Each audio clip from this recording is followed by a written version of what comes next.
In this video, we'll show you how to perform a system scan and connect to different systems. Mastering this skill will allow you to quickly diagnose and start resolving issues.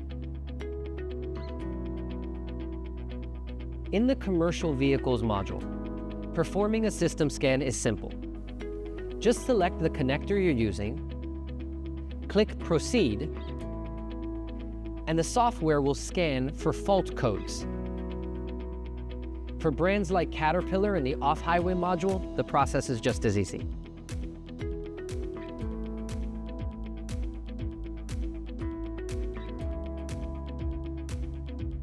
For agricultural equipment, you'll select the vehicle type, such as tractor, then the manufacturer, family, and model before starting a scan.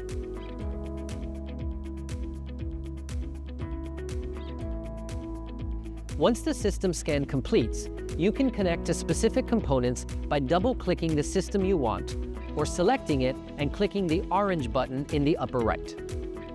Now you're ready to perform system scans and to connect to individual components.